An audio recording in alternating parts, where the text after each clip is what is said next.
Estamos de regresso para a segunda parte da C-Days. A sala ainda não está cheia, nem ainda vemos pessoas a descerem as escadas. É um conselho para todos, aqui vamos sempre cumprir os horários, é normal que se vão juntando e que se vão... Que saiam e que vão voltando e por isso portas abertas para continuarem a entrar se assim o desejarem, para irem para outras salas. Vamos continuar sempre a cumprir estes tempos, é uma informação importante para ter para hoje e para os próximos 2 dias. Mas agora estamos de regresso para dar início ou retomar os nossos trabalhos e vamos avançar com a keynote.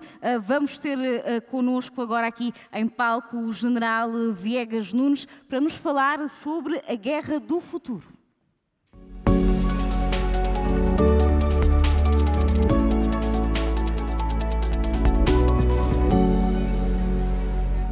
Muito obrigado.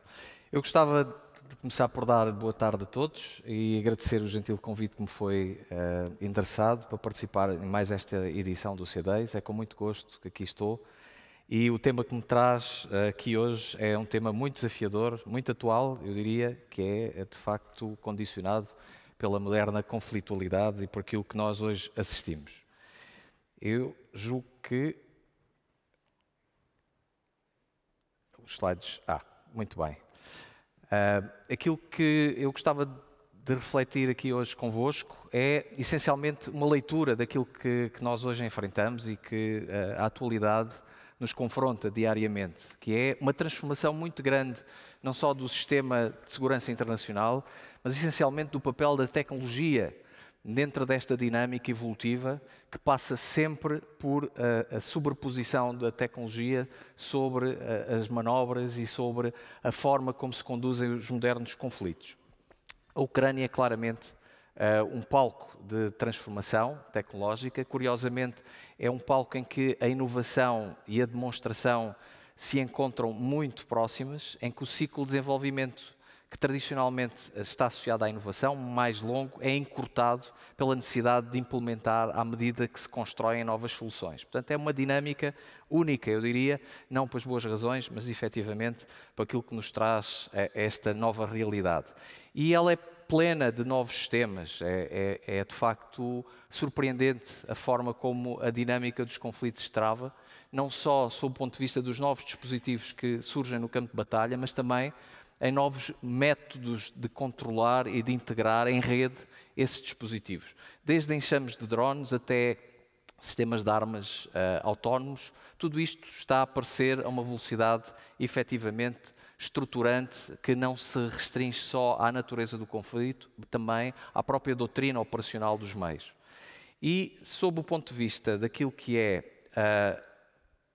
própria reflexão sobre qual é o impacto desta transformação naquilo que é a nossa visão estratégica, é importante nós olharmos para aquilo que tradicionalmente caracteriza o pensamento estratégico. Nós pensamos a estratégia sempre como uma gestão da coação, do fenómeno da guerra. É isso que me traz aqui hoje e aquilo que eu entendo como necessário estruturar para nós entendermos a moderna conflitualidade. E de acordo com aquilo que é o domínio da coação empregue, a estratégia divide-se em diplomática ou política, em económica, em militar e também no domínio da informação.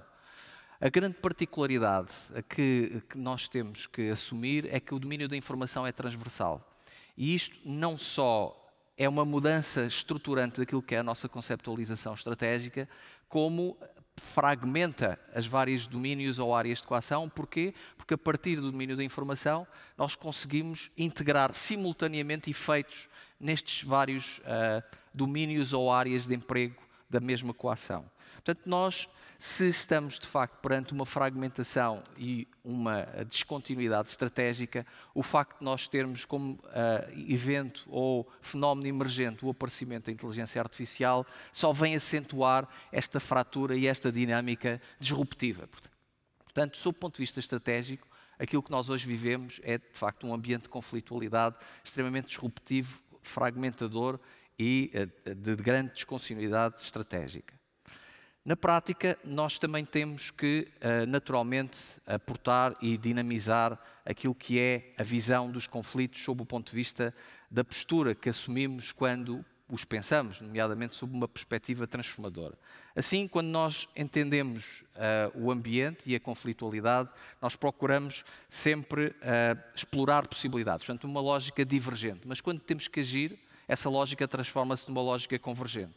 Portanto, e nós vivemos um pouco presos sobre aquilo que é o passado, que nós conhecemos muito bem, sobre aquilo que é o presente, que nos expõe a áreas que conhecemos e áreas que não conhecemos, e sobre aquilo que é o futuro possível ou desejável em que nós exploramos aquilo que não sabemos que não sabemos. Portanto, e somos confrontados com grandes surpresas estratégicas. E esta dinâmica, sendo divergente, é muito disruptiva.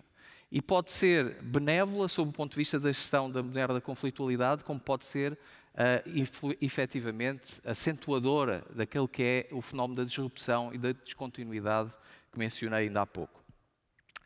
Um exemplo de cenarização e daquilo que nós hoje vivemos é dado por um relatório que todos os anos é editado, que é o World Economic Forum que o edita, que são os Global Risks. E o Global Risks 2024 mostra, tanto para o curto prazo como para o longo prazo, um acentuar muito forte daquilo que é o impacto da inteligência artificial, mas essencialmente e acima de tudo, produtos que decorrem da sua utilização, como por exemplo a desinformação ou a manipulação da informação. Para quem julgo que tem acompanhado este evento, não deve ser a primeira referência ao Global Risks 2024 que aqui encontram hoje, mas é de facto um estudo muito bem sistematizado e estruturador daquilo que são os cenários de evolução da sociedade de risco em que vivemos. Outro estudo, um estudo da NATO, faz também perspectiva para 20 anos e nessa perspectiva estrutura os impactos que devêm destes futuros possíveis em 3 grandes áreas, nomeadamente a área humana, a área do ambiente de informação, que é muito próximo da área fundamental estruturante do CDS, como a análise do ciberespaço e toda a conflitualidade que pode vir daí, nomeadamente tanto no aspecto dos ciberataques como até na construção de um ambiente ciberseguro, mas essencialmente no ambiente infraestrutural. E estes domínios estão em constante evolução. Temos aqui previsões para cerca de 20 anos. Mas um estudo especialmente interessante que eu aqui vos trago é este que é desenvolvido por TRADOC, portanto o Comando da Doutrina norte-americana, que em 2017 editou de facto esta estruturação. É muito simples e muito intuitiva e o que ela nos mostra é que nós vamos viver até 2035 uma transformação progressiva, ou seja, nós vamos acompanhar com incrementos da tecnologia e da inovação aspectos de melhoria no que já temos. E depois identifica, cerca de 2035, um acelerar e uma transformação completa daquilo que é a utilização da tecnologia. Este ponto singular de absorção das tecnologias existentes por outras que mudam o paradigma é designado por ponto de convergência. E este ponto de convergência é absolutamente transformador e é, se quiserem, utilizando a figura do Nicholas Taleb, propenso ao surgimento de cisnes negros. E nós, de facto, temos aqui um ponto de inflexão ou reflexão sobre muitos efeitos estratégicos que estão em gestação neste momento, sob o ponto de vista tecnológico. Esta dinâmica transforma a tecnologia, faz surgir novos dispositivos, novos sistemas implementados no campo de batalha, alguns deles, como referindo há pouco, o moderno campo de batalha que opõe a Federação Russa e a Ucrânia, já expõe e já, de alguma forma, premonitoriamente revela, mas, de facto, tanto de 2017 até 2035, já está dentro de uma zona esperada de evolução. Quando nós passamos para uma área de transformação maior, aí tudo é completamente diferente. E temos sistemas individuais que, ao nível da tecnologia, exponenciam outras tecnologias e que, sob o ponto de vista agregado e em rede, de facto, são absolutamente transformadores. Materializam naquilo que os gregos anteriormente falavam, na época histórica, que é o fogo grego, aquele sistema de armas ou aquela tecnologia que, aparecendo num campo de batalha ou numa área de confluência ou oposição de vontades, coloca o jogador ou um player com vantagem clara sobre o outro. Portanto, e é este tipo de efeitos que nós, efetivamente, devemos esperar a partir de 2035. Mas, para lá da cenarização, o que é importante, de facto, é estruturar o pensamento para a ação. Eu trago-vos aqui um exemplo em que, na prática, aquilo que nós temos é que ver os vários projetos de transformação, separando-os por horizontes temporais e depois vermos como as tecnologias disruptivas, como são designadas, intersetam estas áreas de capacitação.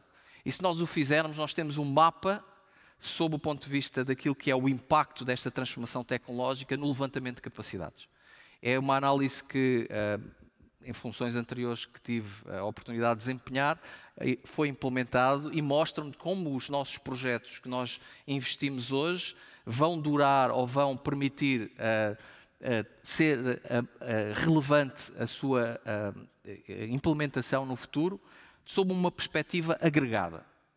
E, de facto, quando nós atingimos aquele ponto de convergência tecnológica, vamos ter que esperar que existam projetos ou áreas tecnológicas que, quando constituem uma boa aposta, influenciem, sob o ponto de vista sistémico, numa lógica até de sistema de sistemas, todo o ecossistema. E isto é especialmente perturbador, sob o ponto de vista estratégico. Aquilo que normalmente é feito é um bocadinho de doutrinas, um bocadinho de referências que nos ajudam a cenarizar e a perspectivar toda esta dinâmica de mudança. Portugal, como no quadro das alianças que tem, estrutura esta análise sempre neste quadro. E existem, de facto, referências em termos de emprego de meios, tanto num horizonte da União Europeia como da NATO, e o processo de desenvolvimento de capacidades, ou o ciclo de desenvolvimento de capacidades de segurança e defesa, normalmente sincroniza-se entre o ciclo de desenvolvimento de capacidades nacional, da União Europeia e da NATO. Desejável é que eles estejam os três perfeitamente sincronizados e alinhados, de forma a que exista um todo sinérgico que potencie qualquer investimento que se realize em termos de capacidades. Mas, na prática, e preocupando-nos com aqueles aspectos disruptivos, a grande transformação que nós hoje já vemos é o surgimento da máquina. Máquina não só em termos de sistema autónomo de combate, mas essencialmente a máquina em termos de sistema de apoio à decisão e até sistema no qual muitas vezes nós delegamos direitos de decisão. E o jogo, como eu aqui refiro, é de facto muito assimétrico. A máquina ganha e se nós não tivermos a capacidade de refletir sobre a forma como lidamos com a máquina, vamos estar efetivamente numa situação muito frágil. E desde logo surge este paradigma, como o ser humano se pode opor à máquina. Sob o ponto de vista da segurança e da defesa, normalmente entre a lógica da espada e da couraça, aquilo que vai acontecer é que se existe um sistema que se sobrepõe ao outro, vai haver uma resposta da outra parte, no sentido de criar a paridade estratégica ou a paridade operacional. E nessa questão, quando nós temos uma máquina contra um ser humano, logo a seguir nós vamos evoluir para uma situação em que vamos ter uma máquina contra outra máquina e a partir daí temos uma robotização da guerra e a desintermediação daquilo que é a função de combate ou de conflito. Portanto, nós vamos estar numa situação em que os sistemas autónomos vão desenvolver aquilo que se chama a guerra de atrito, os sistemas lógicos vão apoiar este tipo de moderna conflitualidade e vão intermediar a ação do ser humano com os sistemas robotizados. E aqui, de facto, o papel da cibersegurança e da ciberdefesa é determinante para securizar todo este ecossistema. Se falhar essa componente, tudo isto vai comprometer toda a lógica estruturante do emprego das máquinas.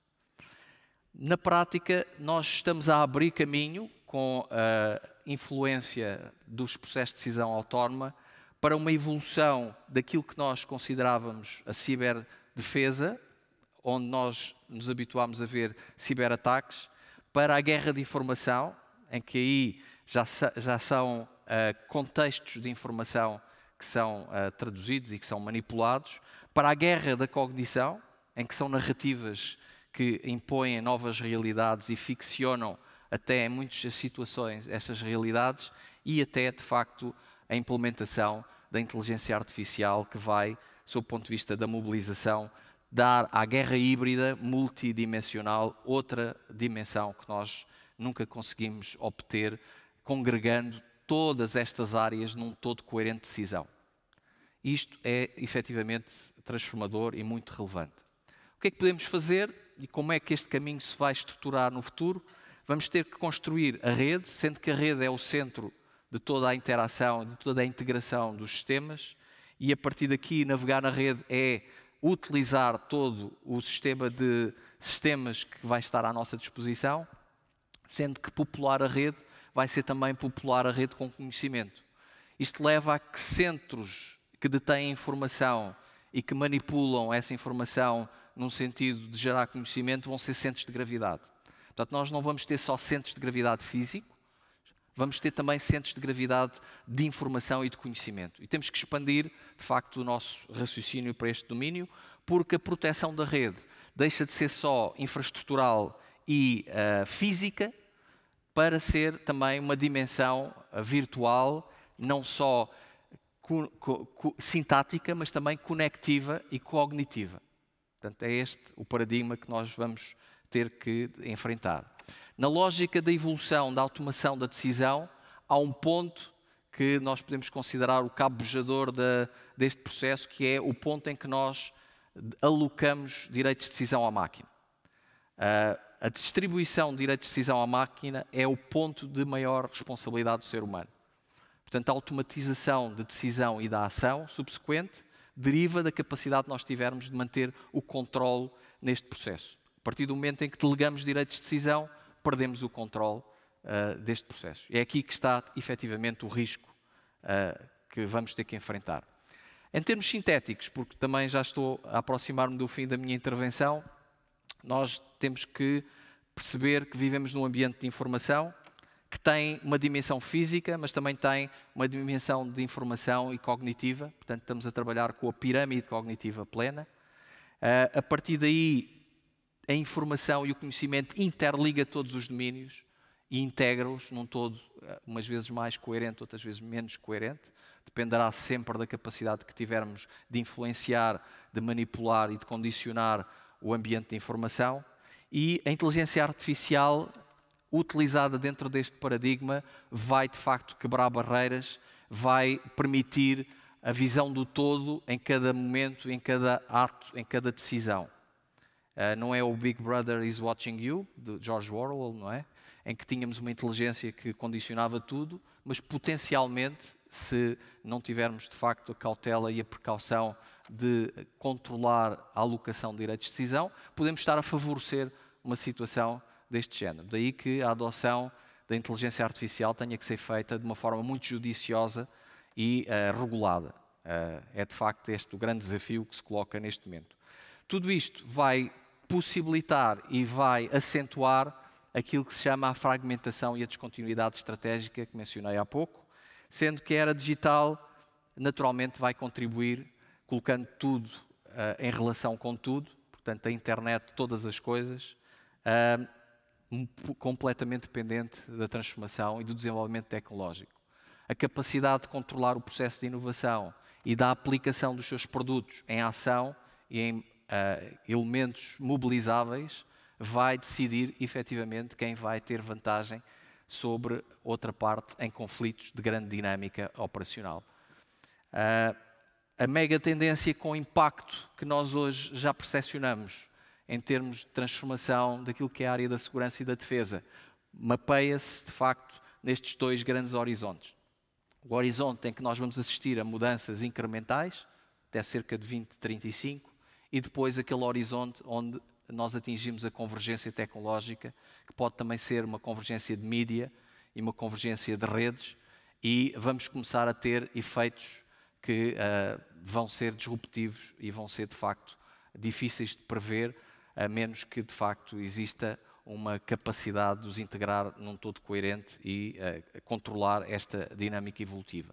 Seja como for, a inovação e o desenvolvimento tecnológico, sem consciência e sem regulação, vai, de facto, contribuir para a disrupção do ambiente de segurança internacional e lançar desafios cada vez mais fortes àquilo que é um ecossistema que tem uma vitalidade e uma capacidade de progresso imensa.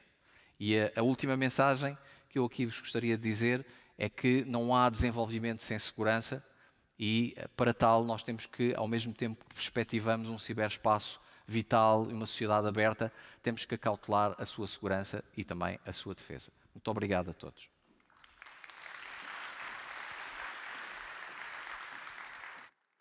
Muito obrigada, Sr. General, pelas suas palavras e pelo contributo que deu aqui nesta tarde, nesta conferência. À altura de passarmos já ao próximo painel, a inteligência artificial, que futuro?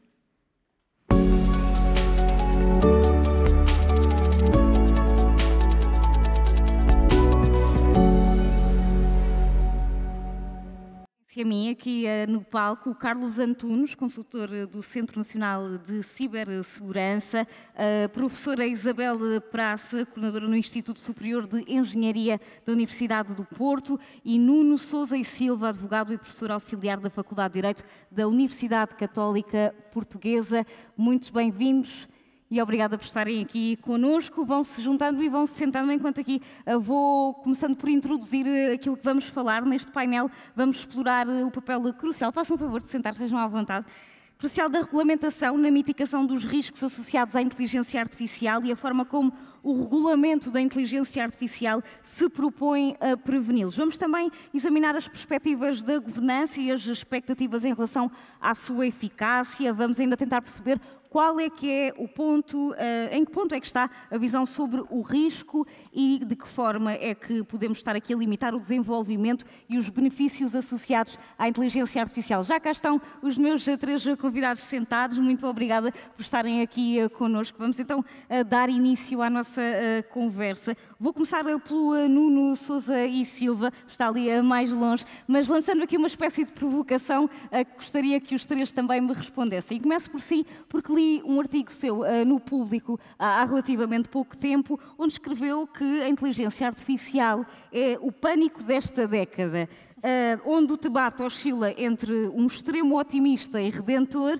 e outro extremo, aliás, pessimista e apocalíptico. Pergunto-lhe se coloca em algum destes extremos e onde é que encontramos então o equilíbrio? É na regulamentação ou não? Boa tarde, muito obrigado e obrigado especialmente pela provocação, que é das minhas coisas favoritas. Eu diria que tendencialmente devemos desconfiar dos extremos e aqui não é diferente. Por isso, a própria regulamentação parece-me um pouco extrema neste caso. O outro ponto que eu faço nesse artigo é que, mesmo que no fim as coisas sejam razoáveis, se demorar muito tempo a explicar, e neste caso demoramos 113 artigos, muito grandes alguns deles, acho que não tivemos sucesso. E acho, por isso, que é uma tecnologia que não é exatamente nova, mas que estamos numa fase em que começa a entregar, ou permite entregar uma série de ganhos de produtividade à humanidade e, portanto, muitas vantagens, também riscos, não é? O ser humano é um animal capaz do bom e do mau, portanto, com a inteligência artificial nas mãos também é uma ferramenta, e por isso acho que temos de facto ter cuidado, ver o que é que não funciona, mas não precisa entrarmos em pânico, é como o condutor que leva as mãos à cabeça a dizer vou ter um acidente, tenho de certeza. É isso, acho que é preciso alguma calma. E ouvindo também aqui a perspectiva dos nossos outros convidados sobre estes dois extremos, se colocam em algum deles, Isabel, e onde é que encontra aqui o equilíbrio? Boa tarde. Não me coloco em nenhum dos extremos, mas diria que me coloco numa facção mais otimista. Acho que a regulamentação é importante, vista com algum cuidado e com algumas exceções, e acho que, acima de tudo e para além da regulação, vem a informação. Vem o conhecermos aquilo que é a inteligência artificial.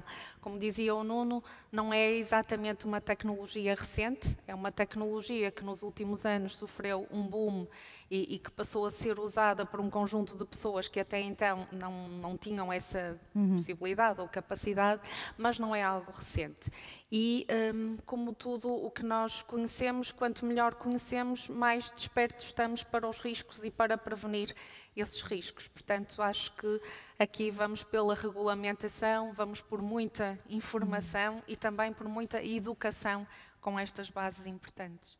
Carlos, É na educação também aqui, juntamente com a regulamentação, que encontramos o tal meio termo? Coloca-se em algum desses extremos ou não? Depois de 2 fugas aos extremos, não seria eu a querer fugir para lá e, portanto, naturalmente que me mantenho também naquilo que pode ser uma perspectiva de equilíbrio. Não é? Os extremos são perigosos, a não ser quando correspondem a princípios, e aí poderão ser importantes.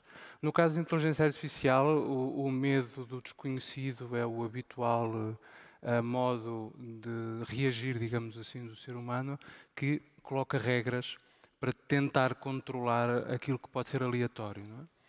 E, portanto, a inteligência artificial sofre daquilo que é normal na inovação humana, que é não sabemos bem para onde vamos e não sabemos bem até onde é que a inteligência artificial pode chegar. Não é?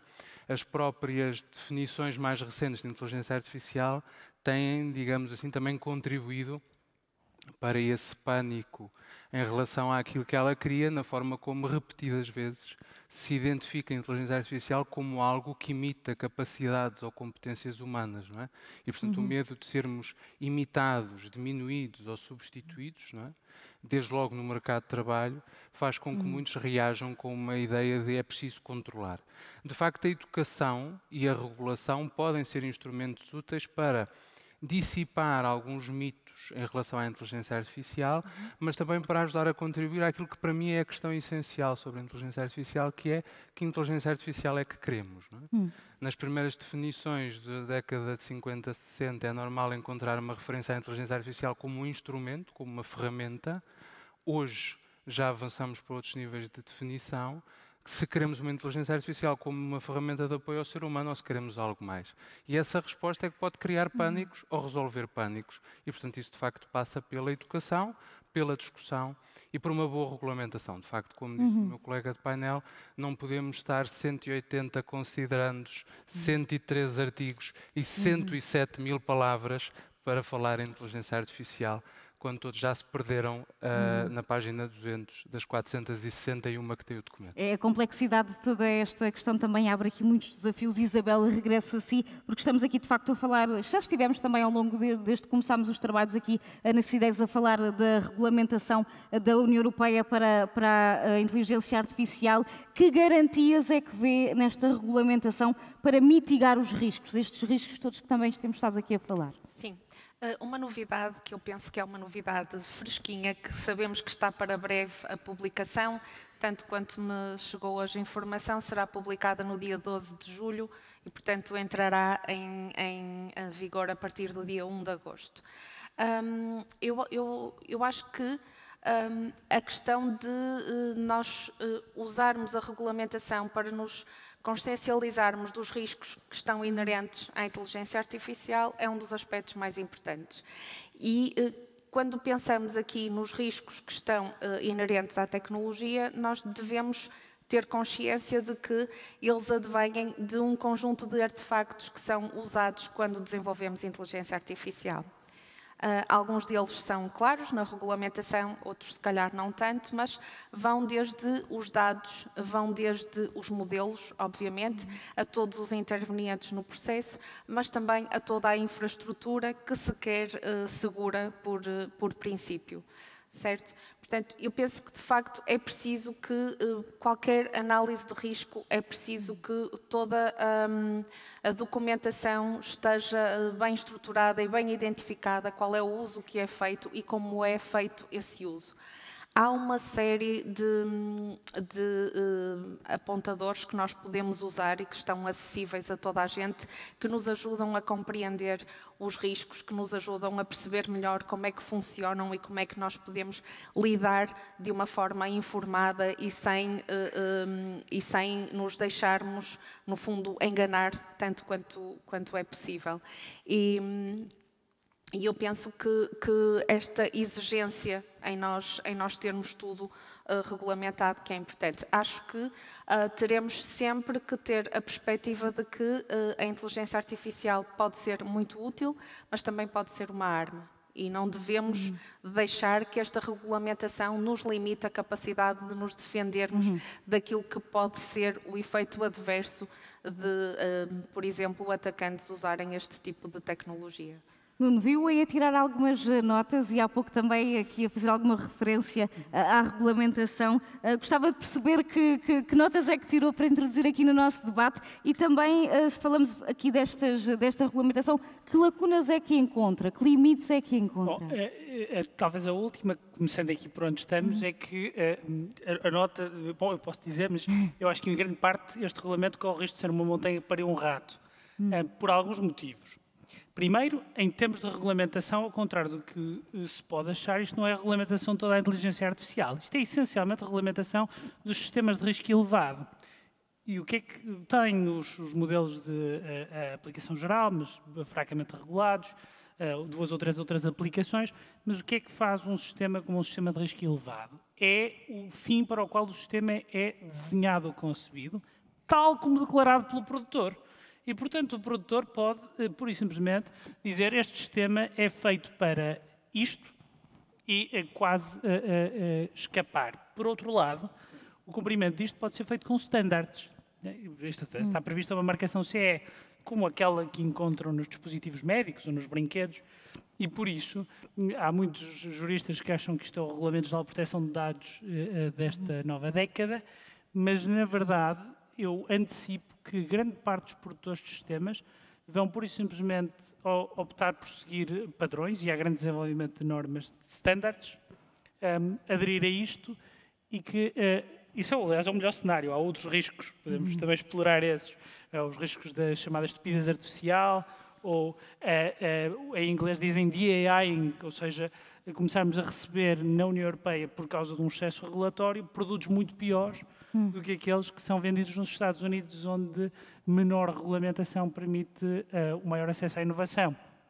Por isso, eu acho que aqui, de facto, eu tenho mais notas, podemos falar delas. podemos ir explorando ao longo do tempo.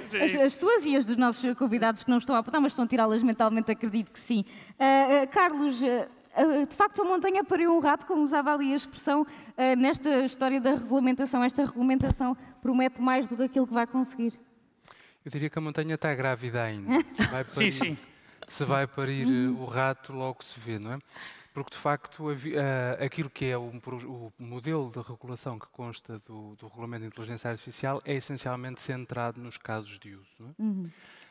Tirando talvez a questão mais clara, e mesmo assim essa está direcionada à utilização e não necessariamente ao desenvolvimento da inteligência artificial proibida, o que é facto é que, desde logo no regime do âmbito de aplicação, repete-se muitas vezes aquela expressão do colocação no mercado, colocação em serviço ou utilização. Não é? Portanto, o regulamento insiste muito nesta ideia da utilização, em que parece, a dado momento, a meio do regulamento, que vai dar um grande salto quando diz independentemente do uso naquilo que aquilo que é a inteligência artificial de risco elevado, é preciso garantir um conjunto de elementos de transparência, de segurança, de documentação e de testagem prévia. Mesmo nesses casos, de facto, há um papel predominante do produtor, e nisso estou de acordo com o meu colega de painel, há um papel predominante do produtor naquilo que é a aplicação do regulamento. De qualquer modo, este regulamento traz aquilo que também já foi criticado no Regulamento Geral de Proteção de Dados, que é o chamado efeito Bruxelas, não é?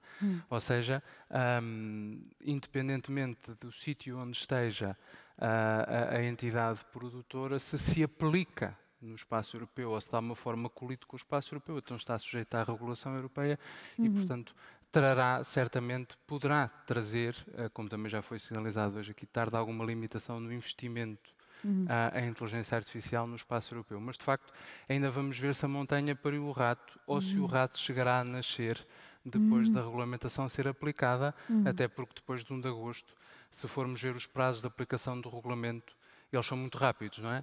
Temos prazos de 3, 6, 9, 12, 18 e 24 meses. Portanto, a cada tempo há uma nova coisa a ser aplicada e, portanto, teremos nos próximos dias e meses muito para pensar e, se calhar, o pouco tempo. Vamos ter muita matéria para a próxima CIDES do próximo ano, certamente, e muitos trabalhos até lá a serem desenvolvidos. Isabel, a premissa desta lei, baseada no risco, ou seja, quanto maior for o risco de causar danos à sociedade, mais rigorosas são as regras. A seu ver, é a premissa certa? É muito dependente do contexto, eu acho. E uma das questões que eu comentava até há pouco é, em certos aspectos, não só o Nuno focou o aspecto da inovação, que de facto pode ser aqui um bloqueio à inovação e à Europa ficar menos competitiva do que alguns dos países, mas também eu vejo com algum receio a forma como ela possa ser aplicada a algumas forças de segurança. E falo em aspectos mesmo relacionados com o combate ao crime, porque sabemos que atacantes e criminosos não se regem pelas mesmas regulamentações e não vão com certeza respeitar ou inibir-se de utilizar certos tipos de aplicações. Vejo com algum receio que do lado de quem defende, seja em que ponto de vista for, isto possa trazer aqui algum bloqueio. E espero que isso não aconteça, porque teremos sempre que nos defender de acordo com, pelo menos, o mesmo tipo de armas com que podemos ser atacados. Portanto, neste contexto, muito em particular, vejo também com apreensão o que possa resultar daqui. Nuno, ainda em relação a esta aplicação de normas, não é um trabalho encerrado, naturalmente, e este é um regulamento que vai precisar sempre de constante adaptação, porque a rapidez da evolução tecnológica não é ou não, aliás, compatível com estes timings da regulamentação. Isso está em parte previsto, portanto, a classificação de sistemas de risco elevado resulta, no fundo, de duas listas, o anexo 1 e o anexo 3. O anexo 1 é uma lista de produtos regulamentados ao abrigo da segurança de produtos, os tais brinquedos, dispositivos médicos, elevadores, explosivos, etc. E se a inteligência artificial for utilizada como uma parte do componente de segurança destes produtos, então é classificada como um sistema de risco elevado. E o anexo 3 tem destas utilizações. Utilização no contexto de ensino, utilização no contexto de emprego, acesso a emprego, no contexto da justiça, que classificam como sistemas de risco elevado. E prevê-se que a Comissão Europeia tenha, através de um processo simplificado, possa atualizar essa lista. Portanto, há esse reconhecimento por parte do legislador que é preciso, por outro lado, aquilo que eu dei introdução ao estudo de Direito, primeiro ano, primeiro semestre aos alunos, dizia que quase que entraram em Hogwarts, podem aqui dizer umas palavras e isso alteram a realidade, através da celebração de um contrato, e por outro lado, também estão a aprender uma arte que tem uma vantagem, é que é completa, não há questão jurídica para a qual o direito não dê resposta. A resposta pode não ser boa ou pode precisar de adaptação, mas na verdade temos um método de resolução de questões jurídicas e, portanto, muitas vezes, por analogia, é dizer isto não está diretamente regulado, mas é muito parecido ou quase igual a uma coisa que está, e foi sempre assim com a tecnologia, não é? Quando aparece o e-mail, podemos ir buscar os princípios do telégrafo, ou o telefone do telégrafo, e assim sucessivamente, até termos regras adaptadas, e muitas vezes regulamos por analogia. E por isso é de facto um problema, sempre. Aliás, há um autor, Colin Gridge, que tem o paradoxo. Ele diz assim: bom, quando nós estamos em boa posição para regular, porque já sabemos tudo, é tarde demais. E quando vamos regular sem termos visibilidade, certamente vamos regular mal, porque não conseguimos perceber tudo. Qual é o melhor momento? Bom, talvez dependa mais do tipo de abordagem. Carlos, como é que olha então para esta dicotomia, timings de regulamentação, implementação de medidas, como é que estas coisas se conjugam? É difícil de colocar tudo em marcha ao mesmo tempo? Sim, naturalmente que é difícil colocar tudo em marcha ao mesmo tempo, particularmente quando nós definimos as regras a aplicar, a realidade sobre a qual vão ser aplicadas as regras ou vai ser aplicada já mudou. Portanto, já é outra, não é? E os pressupostos que fundamentaram a definição de uma determinada norma já não são os mesmos, não é? Portanto, neste caso particular da inteligência artificial, onde a realidade muda a cada dia, não é?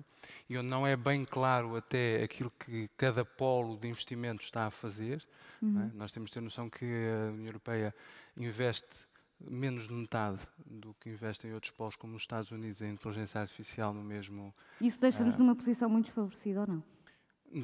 Deixa naturalmente, porque eu acho que nós investimos os esforços todos na regulação, não é? Tirando a brincadeira, de facto deixa-nos enfraquecidos, porque ainda há pouco tempo numa conferência, onde por acaso tive a ocasião de acompanhar a professora Isabel, foi-nos referido um número que não sendo científico deixa claro aquilo que estamos a discutir, que alguém que pretende investir a sério em inteligência artificial ou entra com um financiamento de 10 mil milhões à cabeça ou não vale a pena entrar, não é? Ora, naquilo que é, por exemplo, a OCDE publicou este mês um documento sobre a governação de inteligência artificial, perguntando precisamente se estão os governos preparados para essa governação.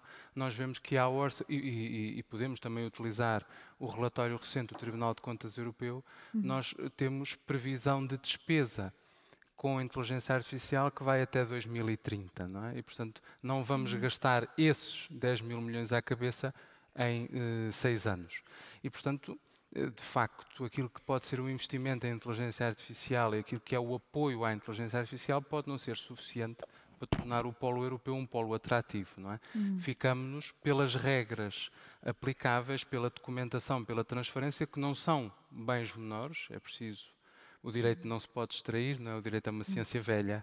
E como ciência velha que é, sabe que sempre que se distrai morre muita gente. E, portanto, nós não nos podemos distrair daquilo que também são os bens essenciais que temos que proteger, mas temos que perceber que há uma outra dimensão da inovação que é precisamente a disponibilidade de verbas e a capacidade. Foi e com isto concluo, foi uma das principais críticas que o Tribunal de Contas Europeu fez no relatório à Comissão. Não existe a consequência entre as metas definidas, as linhas de financiamento definidas e as métricas de resultado. Portanto, não foram definidos resultados claros e, em função disso, o financiamento ficou claramente muito aquém do que podia ter sido se houvesse um objetivo claro no espaço europeu. Isabel, gostaria de acrescentar aqui outros fatores que nos possam travar aquilo que é a nossa evolução e como é que podemos implementar esta governação em inteligência artificial, promovendo de facto essa evolução e que não ficamos tão para trás em relação a outros continentes, como estes exemplos que acabámos por falar aqui. Eu estou de acordo com os meus colegas de painel. Se calhar voltava aqui a um dos aspectos que eu referi na minha primeira intervenção, que era a questão da informação, de nós conhecermos a tecnologia. E conhecermos a tecnologia e um dos aspectos que eu acho que faz falta, e eu como académica, uma opinião que eu tenho muito vincada a este respeito é, eu acho que faz falta nós formarmos perfis que são com competências sólidas nos dois aspectos, no aspecto da segurança, da cibersegurança e no aspecto da inteligência artificial. Nós temos pessoas excelentes em cibersegurança, pessoas excelentes na inteligência artificial. Falta-nos ter aqui perfis que dominam completamente as competências destas duas grandes áreas.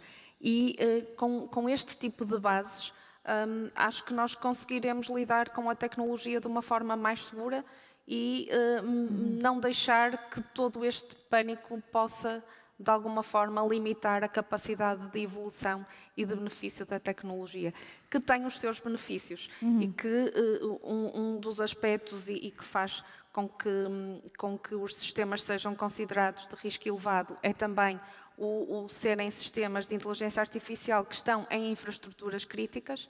E nós sabemos que muitas vezes o humano também erra a tomar decisões em infraestruturas críticas.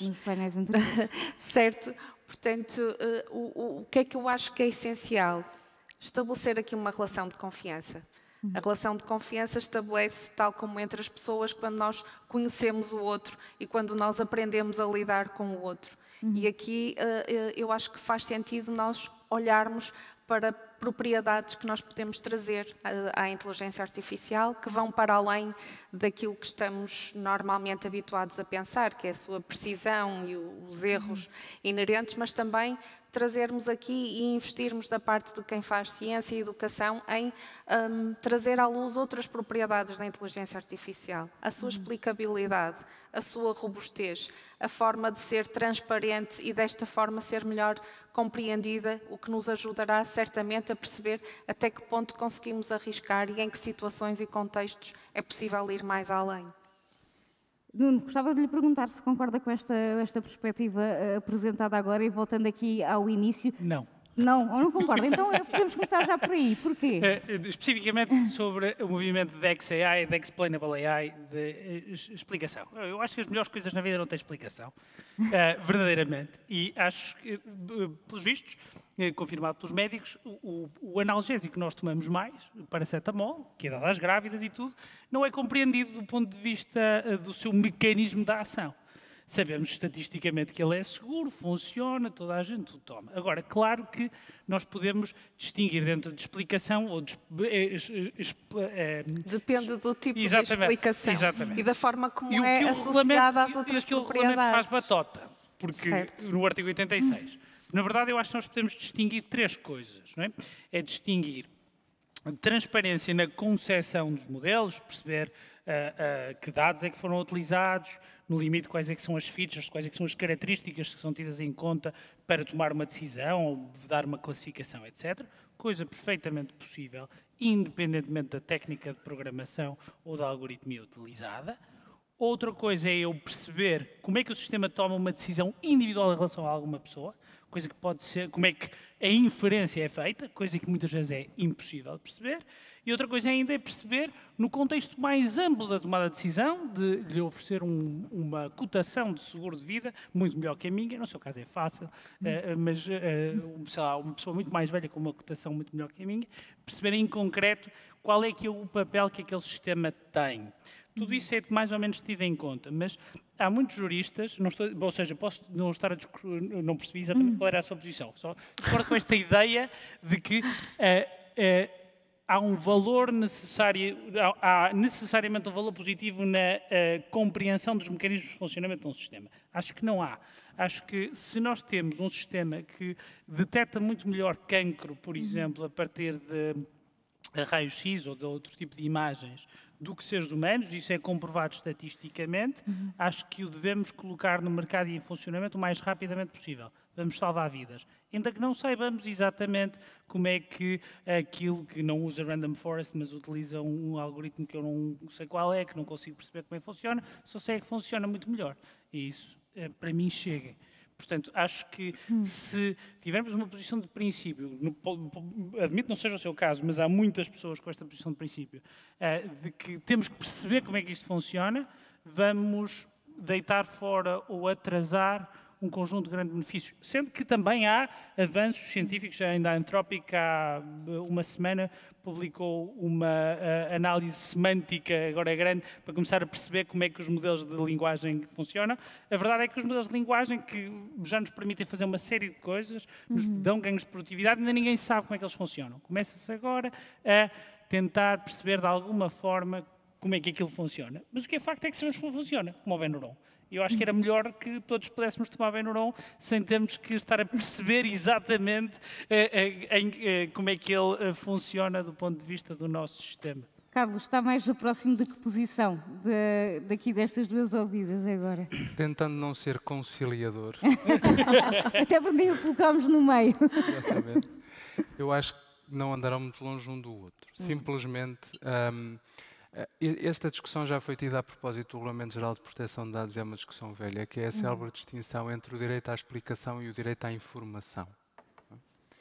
E o regulamento, de certa forma, vai insistir numa perspectiva até micro daquilo que possa ser entendido como explicação, porque vem dizer que as pessoas têm que ter conhecimento, que estão a interagir com uma solução de inteligência artificial e depois acrescenta naquilo que é uma pessoa singular, razoavelmente informada, atenta e advertida. Não é? Ou seja, naturalmente que o direito à explicação não vai numa lógica de a pessoa que está do lado de lá tem que compreender exatamente como é que a solução funciona. Não é? Esse mecanismo de explicação ultrapassa aquilo que é uma pessoa razoavelmente informada, advertida, atenta, até porque dentro das próprias profissões da área há pessoas que manifestamente não compreendem aquilo que é o funcionamento de um algoritmo de nível de complexidade superior. Não é? Portanto, é evidente que tem que haver um direito à informação e tem que haver informação clara. As pessoas têm que saber que estão a interagir com a inteligência artificial e, sobretudo, que dados seus é que essa solução de inteligência artificial... Tem que haver transparência nesse sentido. Exatamente.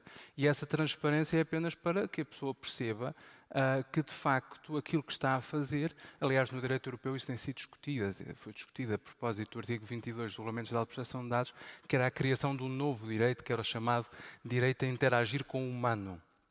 Ou seja, que é a possibilidade de eu dizer não quero os meus dados tratados de forma automatizada, quero uma pessoa à minha frente. Não é? Essa discussão tem sido tida na administração pública, por exemplo, quando lida com a administração tributária, quantas vezes tem um humano do lado de lá. Eu posso emitir uma certidão de domicílio fiscal às 4 da manhã, que até vem assinada pelo chefe de finanças e não acredito que ela às 4 da manhã esteja a assinar certidões. Não é? Portanto, isto tudo para dizer que de facto tem que haver um direito à explicação e que esse direito à explicação tem que ser um mínimo necessário para que eu confortavelmente saiba que alguma coisa de automatizado está a funcionar, mas não tenho que perceber como é que funciona. Coisa diferente, já agora se me permite, é quando estamos a falar, pelo menos na minha perspectiva, quando estamos a falar de atos administrativos que podem ter conteúdos lesivos. Aí a auditabilidade da própria solução de inteligência artificial deve ir um bocadinho mais para além do direito à informação. Há um caso célebre em Itália com colocação de professores, que desencadeou também essa discussão europeia, que é quando um concurso de professores é feito por uma solução integralmente automatizada e o professor é colocado a centenas de quilómetros de casa porque o algoritmo tem um momento de alucinação, como é que isso se resolve do ponto de vista jurídico? Como é que eu me defendo de um ato administrativo se não perceber como é que essa solução de inteligência artificial chegou àquele resultado? Não é? Estamos a falar de coisas diferentes, mas ainda assim acho que é um mínimo comum. Estava a concordar, Isabel, parece-me que tem mais alguma coisa a acrescentar neste ponto. Em meu benefício, queria ainda dizer que as explicações podem ser a vários níveis, ok? Claro que E não apenas no sentido de vamos lá explicar tudo, senão não se usa. Mas queria ainda, e já agora entrar também em provocação, eu não falei só nessa propriedade, eu falei também em outras propriedades, como a robustez, como a capacidade de não se deixar enganar, como a resiliência, como a capacidade de, perante condições adversas, manter um funcionamento correto. Portanto, é nesse sentido que eu digo que há muito a fazer e que o equilíbrio entre as diversas propriedades, claro, continuamos a querer ter a melhor precisão, mas o equilíbrio entre todas estas propriedades com certeza que ajudam no criar da confiança e com certeza que ajudam a que os mecanismos próprios de desenvolvimento dos próprios modelos tenham, por design ou alguma segurança by design. Esclarecido. Nuno, falando agora do direito de uma forma mais lata, então como é que este direito pode ser um aliado e não um inimigo do desenvolvimento e da utilização? Essa pergunta... não temos assim muito tempo para pensar. Vale muitos milhões, mas eu diria que regulamentações relativamente abertas, simples e curtas, são a melhor forma, e com base em princípios, são a melhor forma de lidar com o futuro. Nós tivemos alguns exemplos no passado de coisas que funcionaram bem assim. Por exemplo, quando em 2000 se foi aprovada a Diretiva do Comércio Eletrónico, é uma coisa pequena, com princípios simples sobre a responsabilidade dos intermediários, saber se o YouTube ou se o Dropbox pode ser responsável, que não existiam na altura, mas se os fornecedores de serviços de alojamento ou de serviços de comunicações podiam ser responsáveis pelo conteúdo que alojavam ou que passava pela rede ou pela conexão que forneciam, e isso foi feito com princípios simples e que, na verdade, quando isto foi finalmente revisto em 2022, se mantiveram. E porquê? Porque eram simples, justos, fáceis de explicar. E já agora alinhados com o padrão universal. E parece-me que isso que não é o incentivo, porque se temos 700 agora eram 751, agora são 720 deputados europeus, cada um quer pôr uma vírgula e um ponto final. Se depois a Comissão tem muitos milhares de funcionários, pois, então o AI Office, que já foi aberto esta semana, já tem 140 funcionários. De facto, estamos a resolver o problema da falta de emprego da inteligência artificial através de uma burocracia pesada. E a mim, na verdade, o que me dá vontade é de me dedicar à pesca e de abandonar o direito, quando vejo isto. Por isso não sei responder exatamente a essa pergunta. Mas eu creio que é um erro acharmos que lidamos bem com complexidade com regulamentação complexa. Eu acho que, paradoxalmente, a melhor forma de lidar com fenómenos complexos é com regras fundamentais simples. Outra coisa que eu dizia aos alunos muitas vezes é aquilo que estão a aprender, que é a coisa mais fundamental e mais simples, é aquilo a que se volta para resolver os problemas mais complicados de todos. Não é? Aquilo que depois os americanos, como são bons em marketing, chamam first principles thinking. Mas a verdade é que quando nós não sabemos ou estamos a lidar com um problema que parece extraterrestre, se calhar temos que começar a pensar do início outra vez. E gostava de ouvir também os outros dois participantes sobre este tema. Carlos, como é que então se assegura que a governação em inteligência artificial não atua só contra os riscos, mas também promove os benefícios? Quando quem participa da regulação, a regulação definida por este regulamento é uma regulação multinível, não é? É tanto mais definida quanto mais para cima subimos, portanto, a nível europeu ela parece um pouco mais clara, embora tenha sido criticada e esteja a ser criticada desde logo por uma considerável perda de autonomia do AI Office integrado na DigiConnect e, portanto, muitos têm defendido que devia ser um organismo à parte e não diretamente na estrutura direta da Comissão, mas isso é uma crítica que lhe tem sido feita. Mas a governação é tanto mais clara quando há centros de competência claros, não é? E em Portugal, em concreto, nós ainda estamos a definir o nosso modelo, digamos assim, de governação interna, ao abrigo daquilo que é também o princípio digamos assim, da soberania administrativa que tem sido aplicado no direito europeu. Mas ao olharmos para o modelo interno, nós temos que perceber o que queremos fazer, não é? E sobre isto, 3 modelos têm sido debatidos. Há um primeiro modelo que é cria-se uma entidade nova, foi o modelo espanhol. O segundo modelo insere-se numa entidade já existente, que é a solução mais simples, até porque depois de entrada em vigor só vamos ter 3 meses para notificar dessa nomeação. E o terceiro modelo, que talvez seja o mais vantajoso, mas pouco aplicado, é se calhar vamos criar um centro autónomo de competências dentro de uma entidade que já tenha conhecimento desta matéria, trazendo aquilo que são as competências setoriais. E chegando aqui, portanto, fui dar esta volta a Lisboa-Porto via Faro, para dizer agora o que vou dizer. A governação é tanto mais eficaz quando há conhecimento setorial e quando há conhecimento dos interessados diretos naquilo que é o modo de funcionamento da governação. A nível europeu nós vamos ter um painel científico e um fórum consultivo, mas não é clara qual é a relação entre os dois, não é?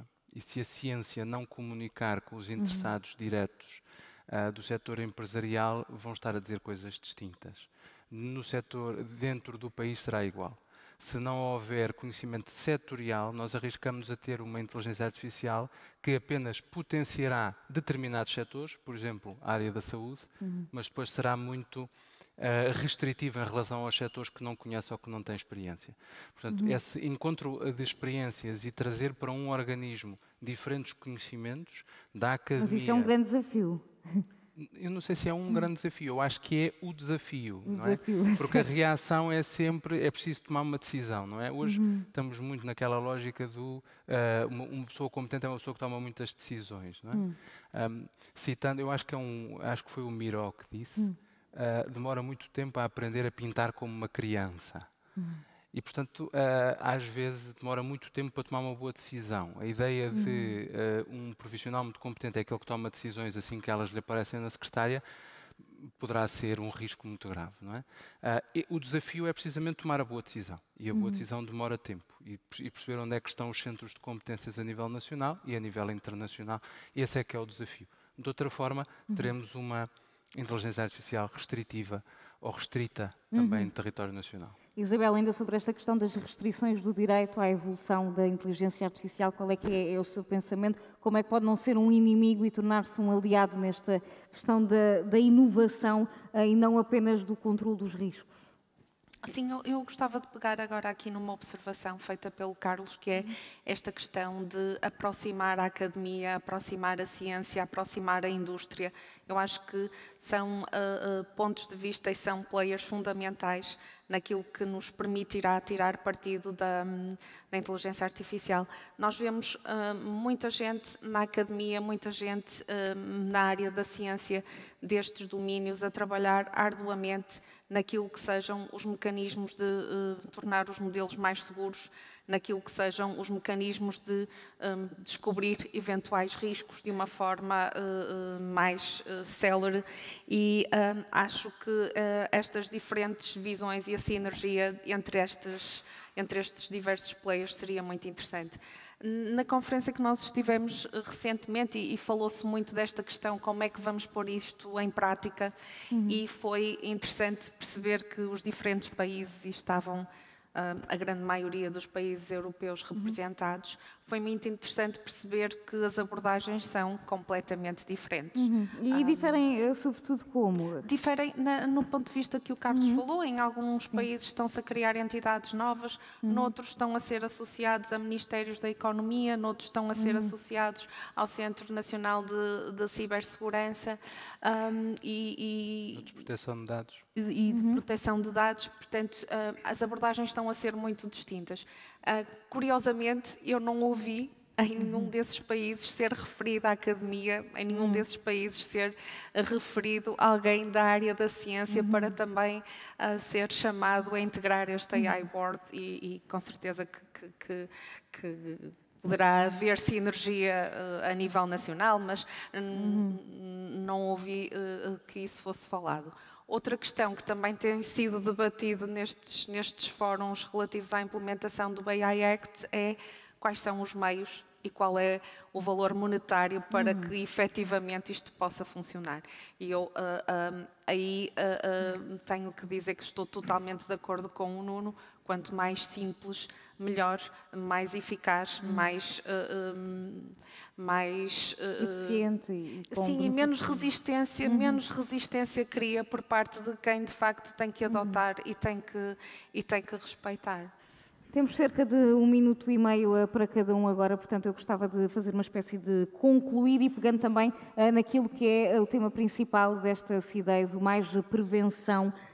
Pensando aqui na inteligência artificial como um motor de desenvolvimento, que também falámos aqui, e agregando a ideia da prevenção, que mensagem final é que gostariam de deixar, e começo por si, Nuno? Eu gostava cerca de 1 minuto e meio. Gostava de deixar uma previsão. Eu acho que daqui a 4, 5 anos, por exemplo, a internet, já ninguém navega na internet sozinho. Já ninguém faz uma... Vamos todos ter... aliás, vamos ver no mundo de agentes inteligentes ou semi-inteligentes. E nessa medida, o mundo para o qual estamos a regulamentar, mesmo muito da internet, em grande medida será obsoleto se estivermos determinados a olhar para as regrinhas. E nesse sentido, eu acho que o esforço que temos que fazer, mesmo com as regras que existem, é procurar extrair quais é que são os princípios centrais. Mesmo em termos adversariais, como se falava em cibersegurança, o que provavelmente vamos ter é o meu guarda-costas, que é um agente de inteligência artificial, ou seja, é um antivírus, mas já como agente. Eu acho que estamos numa fase, estamos no advento da época dos agentes. Isso... E esse tipo de transformações, que me parece mais ou menos inevitável, reforça a importância de pensarmos nos princípios e não tanto nas regrinhas que vão e vêm mais rápido que a tecnologia. Obrigada, Carlos. A sua reflexão final sobre esta questão e relação de prevenção, evolução e inteligência artificial. Eu diria que a melhor maneira de prevenir é haver boas práticas, é haver um procedimento claro, é saber o que estamos a fazer. Nós não estamos a falar de, digamos assim, ciências criativas no sentido de não tenham método, não é? Todas elas têm método. O próprio direito tem um método, as engenharias têm um método. E esse método é que é a melhor maneira de prevenir, é saber quais são as balizas, quais são os limites, não é? E por onde queremos ir, não é? Nós conhecemos aquela história muito conhecida da Alice no País das Maravilhas, que a dado momento alguém diz, pergunta ao caminho e diz para onde queres ir. Não sei, estou perdida. Quem não sabe para onde quer ir, qualquer caminho serve, não é? Ora, nós, se tivermos uma meta clara, se sabemos para onde queremos ir e temos um procedimento e temos boas práticas, a Comissão tem esse desafio de até 9 meses depois da entrada em vigor lançar os códigos de boas práticas sobre a inteligência artificial. Se temos boas práticas, então a partir daí podemos passar à inovação, podemos passar ao controle de risco. Se não temos boas práticas, estamos, digamos assim, a apalpar terreno, o risco acresce e as consequências podem ser muito negativas. Isabel. Eu voltava aqui à questão de termos currículos fortes nas duas vertentes, na vertente ciber e na vertente da inteligência artificial, apostar naquilo que apostamos há anos e muito bem na ciberhigiene, apostar na higiene da AI, sabermos como utilizar e por que utilizar. E gostaria de ver estas duas comunidades, por exemplo, gostaria que nos CIDEIs houvesse aqui quase que a mesma quantidade de data scientists que temos de pessoas ligadas às redes e às comunicações. Portanto, o meu desafio é vamos trabalhar no sentido de juntar estas duas comunidades, de aproximar estas duas não são ciências, mas estes dois tipos de tecnologias e os desafios que trazem, vamos aproximá-los e vamos trabalhar nesse sentido de construir perfis sólidos com os dois tipos de competências. É um bom apelo para terminarmos aqui a nossa conversa. Eu agradeço aos três por estes minutos de partilha, foi certamente enriquecedor para todos, pelo menos esperemos que assim seja. Muito obrigada, convido-vos a sentar no vosso lugar para mais um momento. Já não falta muito para terminarmos este primeiro dia, por isso contamos convosco também ali daquele lado. Obrigada. Obrigada. Obrigado.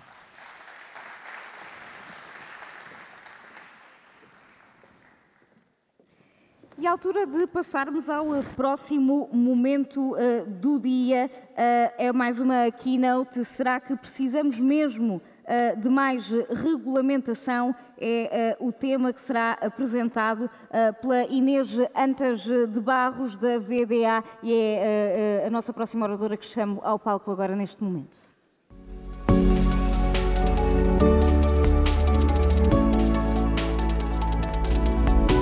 Obrigada. Boa tarde a todos, muito obrigada pelo convite. Então, depois desta visão que tivemos agora, já falámos de muitos regulamentos da inteligência artificial, dos vários regulamentos e diretivas aplicáveis à cibersegurança, vamos responder a esta questão: será que precisamos de mais regulamentação ou a que existe é suficiente ou até eventualmente excessiva?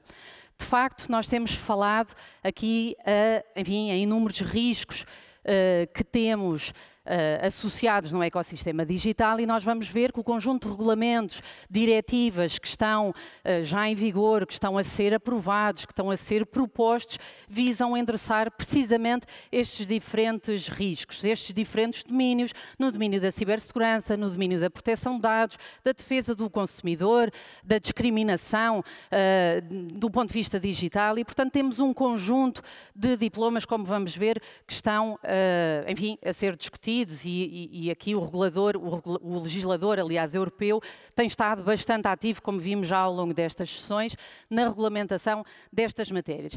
É um ecossistema muito complexo, como vamos ver, e isso explica talvez, enfim, eventualmente a complexidade da regulamentação, porque temos muitos setores com especificidades diferentes, os produtos digitais e os próprios comportamentos digitais são diferentes, o legislador procura muitas vezes legislar e acautelar interesses ou objetivos que até são conflituantes. Temos falado muito no tema da inovação, como é que nós vamos potenciar a inovação, mas ao mesmo tempo proteger os direitos das pessoas, proteger o consumidor, assegurar a segurança, a cibersegurança dos sistemas, dos dados.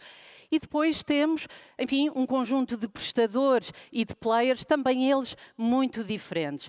Aliás, se nós olharmos, obviamente, não vou agora focar em todos estes players, mas só para terem uma noção, estes são tipicamente os diferentes prestadores e as entidades do ecossistema digital. É, de facto, um ecossistema muitíssimo complexo, com especificidades, enfim, muito dedicadas e muito diferentes, com realidades bastante distintas. E, por isso, nós temos, no dia de hoje, muitos diplomas, muita regulamentação a nível europeu, e eu trago-vos aqui alguns números. Nós já hoje falámos sobre, enfim, quase cerca de 20 diplomas. A deputada europeia, a doutora Vânia Neto, falou em cerca de 20 diplomas, regulamentos europeus que regulam esta matéria, mas de facto nós vemos uma quantidade de diplomas que, direta ou indiretamente, também tocam no tema da cibersegurança. Quer seja nos serviços digitais, equipamentos e comunicações eletrónicas, nos dados, na própria regulamentação da cibersegurança, que já vamos ver, nas tecnologias emergentes, serviços audiovisuais, nos conteúdos ilegais, direito de autor e direitos conexos. Portanto, muitos diplomas a serem aprovados e a serem, enfim, implementados nos vários Estados-membros. Só no contexto digital, no mundo digital, temos este conjunto de diplomas. No contexto, enfim, na regulamentação dos dados, o RGPD que já falámos hoje, mas não vive sozinho, portanto um conjunto de diplomas, quer seja de regulamentação da governação dos dados, o Data Act, os espaços europeus de dados, que são espaços que visam a possibilitar uma utilização dos dados por vários players dentro do ecossistema digital, dos serviços digitais, a inteligência artificial, que falámos agora neste módulo, dos criptoativos, blockchain, o mercado digital e serviços de confiança e depois, obviamente, a cibersegurança. E a cibersegurança nós temos visto nos últimos anos, em particular, enfim, no pós o ano 2020, de facto um conjunto de diplomas e de estratégias a serem aprovadas a nível europeu. A cibersegurança, de facto, e é esse o ponto que vamos agora focar, a cibersegurança, de facto, num ecossistema... Ai, desculpem, pus isto para a frente. Num ecossistema europeu e nas políticas públicas europeias, tem desempenhado, como disse, um papel absolutamente crítico e fundamental na regulamentação. E, portanto, visam promover aqui um conjunto e atingir um conjunto de objetivos, desde a promoção do próprio mercado comum, o tal efeito Bruxelas, que se foi muito falado com o RGPD, a ideia da Europa regular em primeiro lugar e depois as outras geografias acompanharem aquilo que é a regulamentação europeia e a virem a aprovar e a implementar regulamentos nessas outras geografias, desculpem, muito parecidas com aquelas que foram regulamentadas na Europa.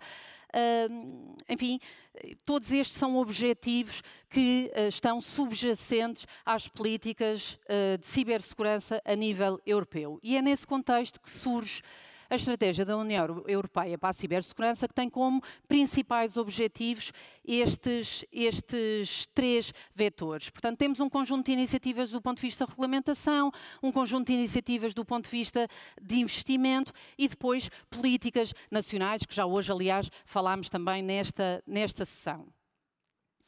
E, portanto, é neste contexto, debaixo desta estratégia europeia para a cibersegurança, que surgem um conjunto de diplomas que muitas vezes se aplicam na prática às mesmas entidades e que têm, e já levantando daqui um bocadinho o véu da complexidade da aplicação dos diferentes diplomas, têm âmbitos de aplicação coincidentes, mas regras muitas vezes não completamente harmonizadas e, portanto, temos atualmente um ecossistema do ponto de vista da regulamentação, regulatório da cibersegurança altamente complexo, com a diretiva NIS2, que já hoje falámos, praticamente a ser transposta, mas que não é a única peça de legislação que surge e que existe a nível da regulamentação da cibersegurança e, portanto, temos todos estes diplomas que aqui falo.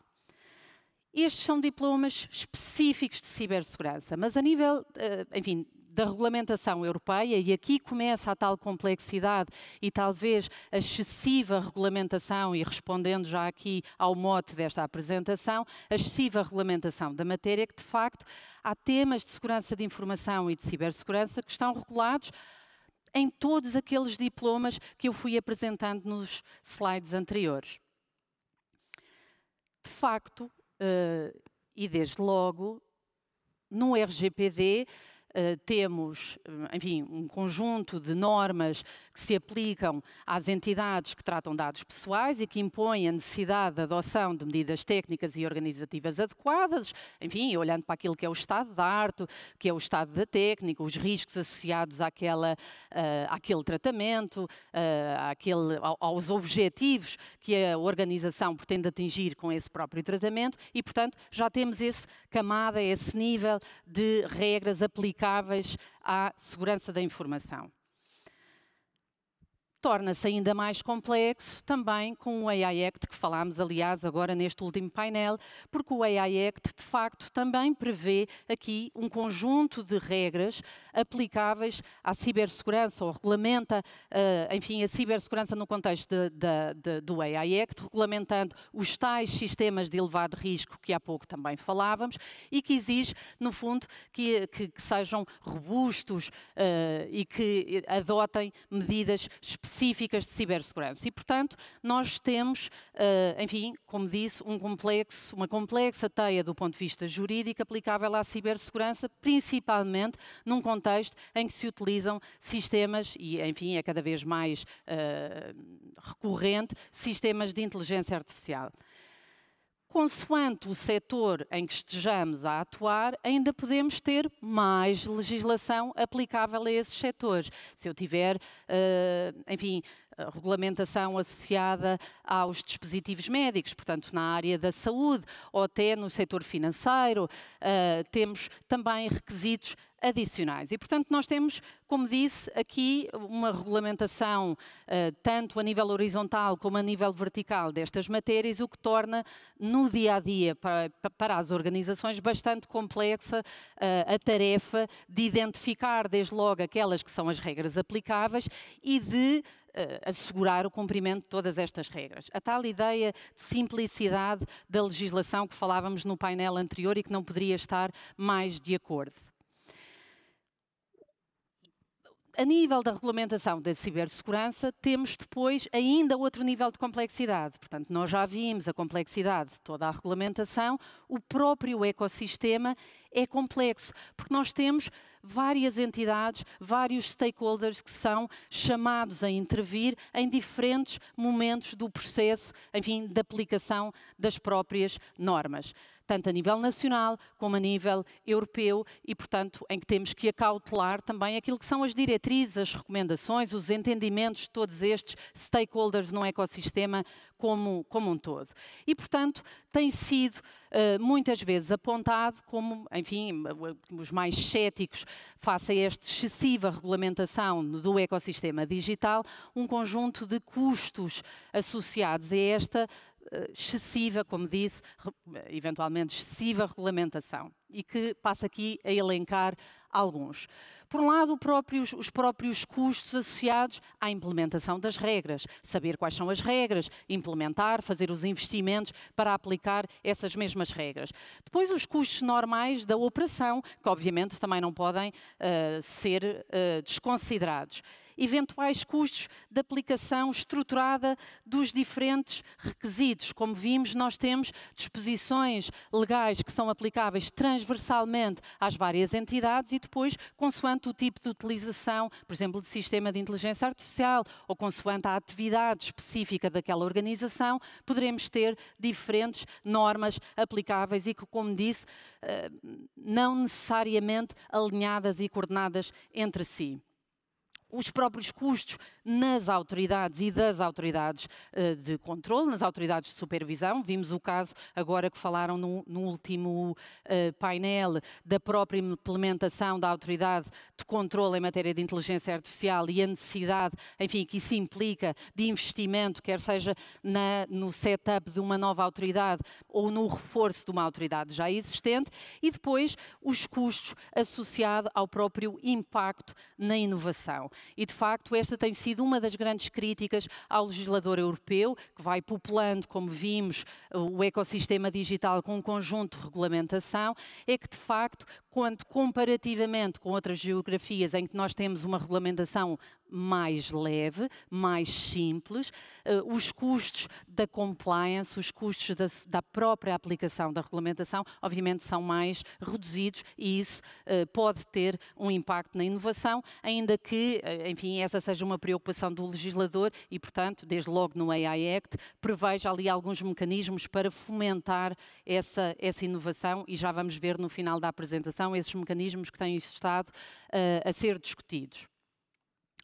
Dando aqui alguns exemplos, no fundo, desta complexidade da interconexão entre os diferentes diplomas, nós podemos ter, enfim, uma solução, um produto digital, quer seja um produto de hardware ou de software, que é coberto pelo Cyber Resilience Act e, simultaneamente, pelo AI Act, portanto, por quem desenvolve este próprio sistema, e depois a sua utilização, a sua implementação por parte de uma organização, suponhamos no setor da energia, porque é considerado um setor essencial, vai ser também impactado pela NIS 2, enfim, pelo próprio AI Act, muito provavelmente, e por um conjunto de legislação, enfim, que se aplica simultaneamente a esta utilização. E, portanto, nós temos, como disse, enfim, aqui um contexto bastante complexo e não muitas vezes articulado entre si. Portanto, este é um tema da interconexão entre os diferentes diplomas.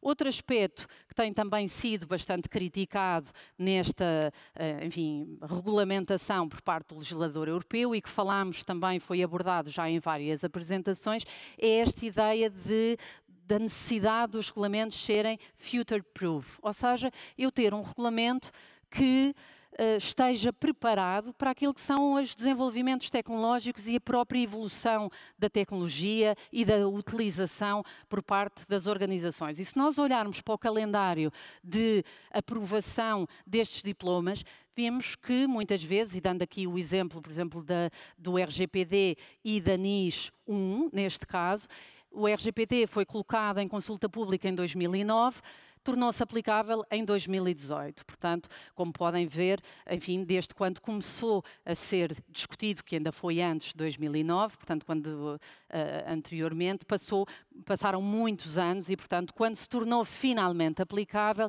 já muita coisa tinha mudado e, quiçá, já devia ser substituído.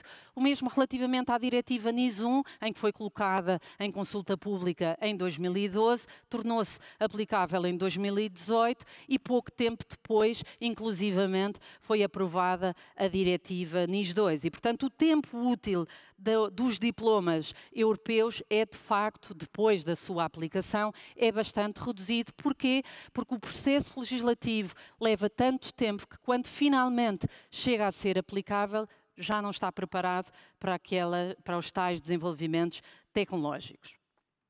E, portanto, esta é, enfim, uma também das grandes críticas que tem sido apontada à legislação e ao legislador europeu. E, portanto, enfim, se pudéssemos aqui concluir e olhando para aquela primeira pergunta, o título desta apresentação, será que nós precisamos mesmo de muita regulamentação? Será que a regulamentação que nós temos não é já suficiente? Eu diria que, muito provavelmente, é suficiente, tem que ser alterada, tem que ser simplificada e, no fundo, para garantir a sua aplicação eficiente. Uma nota antes de concluir, para vos referir que em todos estes diplomas que eu aqui apresentei, desta regulamentação do ecossistema digital, há um conjunto de tendências que estão presentes em todos os diplomas, ou em quase todos os diplomas. A ideia da extraterritorialidade, portanto, aplica-se não só às entidades que estão na União Europeia, mas todos aqueles ou que dirigem os seus produtos ou serviços à Europa ou que impactam cidadãos europeus. Depois a ideia, enfim, da promoção da concorrência, criando regras que promovam a concorrência entre as diferentes organizações. Há outro aspecto também subjacente a toda esta legislação, que é, no fundo, a preocupação com aquilo que são os direitos fundamentais e colocar sempre as pessoas no centro das preocupações do legislador e, por isso, enfim, vemos um conjunto de diplomas, nomeadamente no domínio da cibersegurança, em que impõe uma avaliação de risco do próprio, enfim, daquela falha ou daquele incidente para o próprio titular, para a própria pessoa impactada.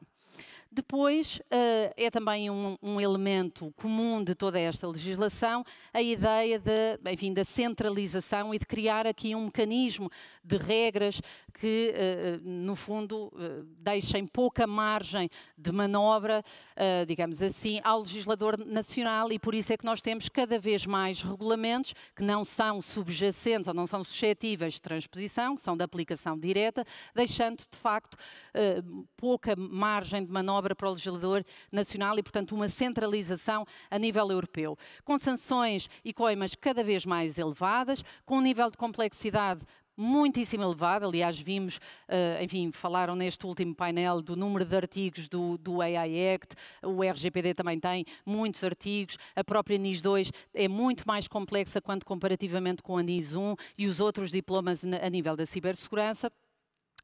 Há outro aspecto também absolutamente fundamental e comum nesta legislação é a ideia da responsabilidade da administração. Portanto, quase todos estes diplomas impõem a responsabilidade do órgão de decisão da organização pelo cumprimento destas regras e, portanto, no fundo, aquela ideia do legislador de trazer esta matéria para a agenda da administração, responsabilizando a administração diretamente, prevendo sempre, enfim, aqui esta abordagem ao risco. Portanto, eu não tenho um catálogo típico de medidas ou de regras que são aplicáveis, elas variam consoante o risco que comporta aquela solução, aquele incidente, aquela atividade para a economia e para a sociedade. E, portanto, para finalizar, nós vemos que, de facto, a regulação tecnológica na União Europeia tem vindo a tornar-se cada vez mais complexa nos últimos anos e, portanto, esta ideia de nós não precisamos mais regulamentação, nós precisamos de uma regulamentação mais simples. Uma regulamentação, há pouco dava um exemplo da regulamentação da diretiva na altura do comércio eletrónico, que de facto é um diploma muito simples e mesmo com a última alteração ainda continuam a maior parte das regras aplicáveis quando já eram bastante antigas. E, portanto, nós precisamos de mais legislação simples, mais legislação, enfim, que todos possamos compreender para que ela seja efetivamente aplicada nas organizações, sob pena dos custos associados à sua implementação, à própria identificação das regras que são aplicáveis a cada momento, a cada atividade da organização, ser um pesadelo de ser difícil ultrapassar. Portanto, nós precisamos de simplificar e racionalizar esta legislação para garantir que ela seja aplicável a todo o momento e que seja future-proof. Portanto, eu não posso ter, como tem sucedido, enfim, eventualmente o AI Act teve prazos de discussão e de aplicação mais reduzidos, mas a história diz-nos, e aqueles dois exemplos que eu apresentei mostram que, de facto, o prazo de discussão e de aprovação e de implementação das normas europeias é tão longo que, no momento em que ele se torna aplicável, já não está, muitas vezes, preparado para aquilo que é o seu desenvolvimento tecnológico. E isto também está muito associado, naturalmente, à complexidade da norma. Quanto mais complexo é o regulamento, mais difícil é ele estar também preparado para tudo o que seja desenvolvimentos tecnológicos. Se eu pretendo regular muito especificamente as diferentes tecnologias, criar regras muito específicas para toda a situação imaginável, então, muito provavelmente, eu vou ter situações que não foram pensadas à data e depois não consigo aplicar aquelas regras. Portanto, a tal ideia que falávamos também no painel anterior, de ter princípios basilares aplicáveis a esta regulamentação. Há ainda assim, e estes gaps que eu aqui apresento são gaps que a própria Comissão Europeia tem apresentado, portanto, não obstante aquela regulamentação toda que vimos e que existe ou que está a ser aprovada, há ainda um conjunto de gaps, de falhas que o legislador europeu entende que ainda devem ser endereçados. Desde logo, a necessidade de uma maior segurança na cadeia de abastecimento. Nós sabemos que a NIS 2, esta é uma das grandes preocupações. Também no DORA, no setor que é aplicável aos setores segurador e financeiro, também é uma das grandes preocupações desses diplomas. Mas, de facto, entende-se que ainda assim existe aqui um gap e, portanto, que este é ainda um aspecto que deve ser mais regulamentado e mais legislado. Esta ideia de estabelecer este risk-based approach transversalmente. Nós vimos, como referi, que esta é uma das grandes tendências a nível da legislação europeia, eu ter esta abordagem ao risco e consoante o risco que coloca ter diferentes regras e requisitos, mas não é transversal em todas as áreas e, portanto, considera-se que ainda existe aqui esse gap a nível da legislação europeia que tem, de facto, ser, endereçado. E depois o próprio gap associado à implementação da legislação nos diferentes Estados-membros, que muitas vezes é variável consoante especificidades locais, daí, como disse há pouco também, a grande tendência da regulamentação europeia é cada vez mais recorrer a regulamentos europeus, deixando a tal ideia da centralização e não deixando tanta margem para o legislador europeu, precisamente para permitir essa harmonização. Aliás, a própria NIS 2, em tempos, quando começou a ser discutida, esse foi um dos pontos de reflexão, é se devia efetivamente ser um regulamento europeu ou uma diretiva. Optou-se por manter-se uma diretiva e, portanto, deixando aqui alguma margem de transposição para o legislador nacional.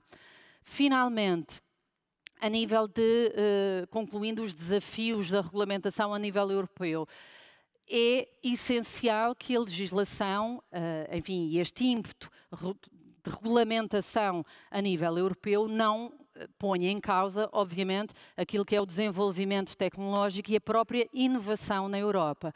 Caso contrário, e já falámos também aqui noutros painéis, quando comparativamente com outras geografias eu vou estar numa situação, concorrencialmente muito distinta comparativamente com outras geografias. E, portanto, é importante que o legislador europeu, ainda que mantenha esta ideia de regulamentação da tecnologia ou regulamentação das regras, criando um conjunto de regras aplicáveis à atividade das organizações nos mais variados temas do ecossistema digital, mantenha sempre esta preocupação com a promoção da inovação.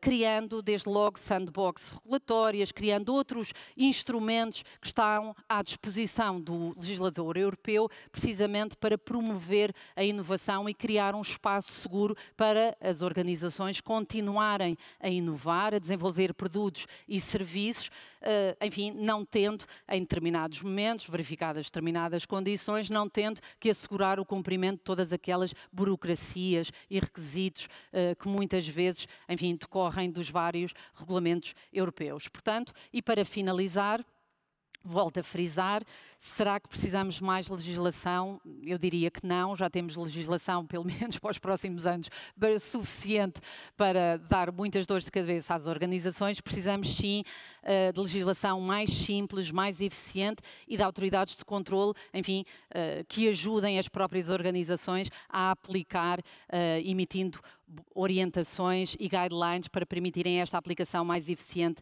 das regras. Muito obrigada.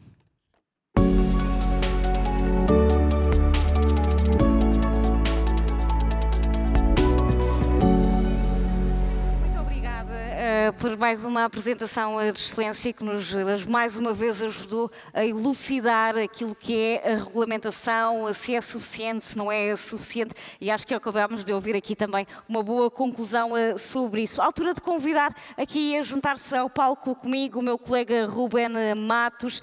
Vamos fazer uma espécie de resumo do dia de uma forma muito breve, porque sabemos que o horário já vai longo, certamente muitos de vós já estarão de certa forma cansados porque já são muitas horas de debate estarmos aqui e temos de nos lembrar que, apesar de tudo, hoje temos um compromisso muito importante lá para as 8 da noite, Ruben. Já nos alertaram também para isso, não é? É verdade, eu acredito que muitos aqui já estão a olhar para o relógio e a perceberem que isto deve terminar daqui a 15 minutos, portanto vão mais do que a tempo de escolherem uma boa esplanada para poderem assistir à estreia da Seleção Nacional no Europeu 2024. Nós também, se tivermos a oportunidade, vamos certamente fazê-lo. Mas agora estamos aqui, Mónica, para tentarmos resumir o que aconteceu durante esta tarde. Precisamente, começámos por um momento institucional, naturalmente, ouvimos aqui algumas pessoas também protagonistas deste dia, depois dividimos-nos, cada um foi para a sua sala, estivemos aqui a falar sobre temas diferentes. Fala-nos um bocadinho sobre o início e do que é que aconteceu na tua tarde de hoje. Permites-me que comece este resumo de uma forma criativa? Claro que sim. Sim? Então vou tentar. Era uma vez um projeto sonhado em 2012, nascido em 2014.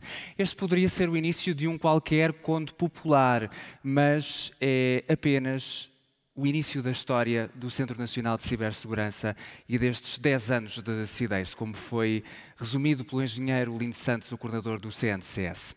Mudam-se os tempos, mudam-se as vontades e também as vulnerabilidades, como foi também referido, e ficou clara a ideia de que o futuro passa pelo agora, ainda por mais no ano que é tão relevante e que vai servir para repensarmos a Estratégia Nacional de Segurança do Ciberespaço.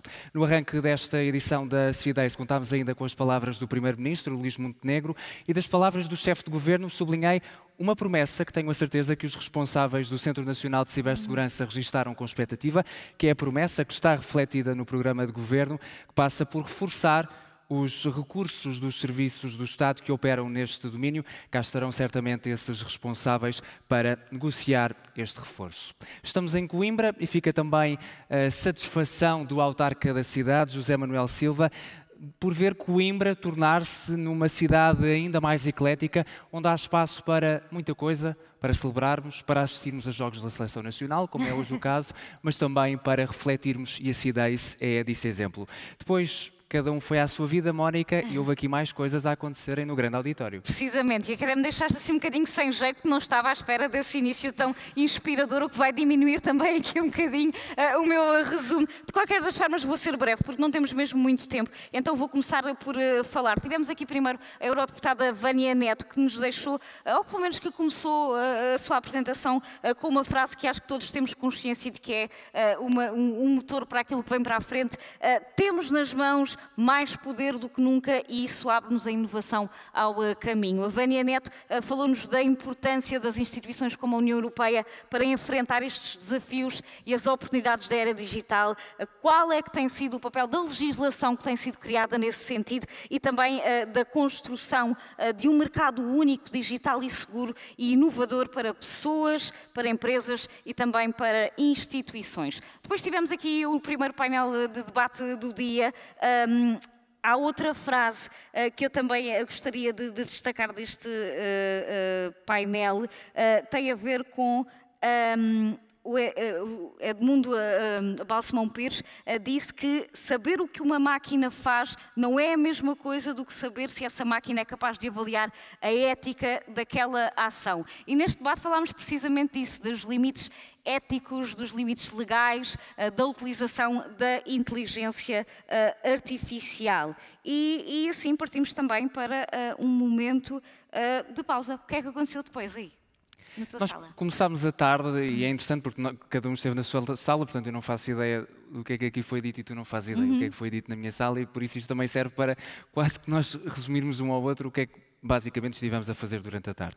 Mas dizia-te eu que estivemos durante a tarde e arrancámos a tarde na sala conventual a falar sobre inovação e sustentabilidade. Em 2024 podemos dizer que estas são duas realidades que estão de mãos dadas e por isso é uma responsabilidade social e ética das empresas terem em conta como podem continuar a produzir e a operar, sendo mais amigas do ambiente. Mas também sabemos que as soluções não nascem do dia para a noite e por isso consultoras ou data scientists, por exemplo, muitas vezes precisam de tempo para darem as respostas de que tantas vezes organizações e empresas precisam. Viajámos depois ao mundo do direito, com o contributo da professora Anabela Paula Brízido, para percebermos como é que os direitos humanos e o trabalho das empresas digitais podem muitas vezes entrar em choque. E ficou o sublinhado que temos de questionar nesta matéria também qual é exatamente o papel da Comissão Europeia e que limitações pode ou não ter nesse papel. Fechámos o dia há breves minutos com a apresentação da especialização em cibersegurança da Ordem dos Engenheiros. Ficámos a saber quais são os objetivos, o que é que vai ser tido em conta na avaliação. Acredito que temos por aqui muitos engenheiros, portanto haverá certamente interessados e curiosos por aqui. Se quiserem saber mais, ficou também claro que por estes dias a Ordem dos Engenheiros aqui na região centro tem a porta aberta para vos receber e esclarecer todas as dúvidas. No painel que fechou o dia na sala conventual, voltámos a escutar o coordenador do Centro Nacional de Cibersegurança, o engenheiro Lino Santos, que nos revelou que deverá estar a ser publicado em breve o relatório Riscos e Conflitos da autoria do Observatório de Cibersegurança, e ficam apenas duas pequenas pistas. Este relatório, de acordo com o engenheiro Lino Santos, confirma o aumento no número de incidentes ligados à cibersegurança e reflete um quadro de ameaças cada vez mais complexo. Cá estaremos novamente, quando esse relatório sair, para olharmos com mais detalhe para esses números.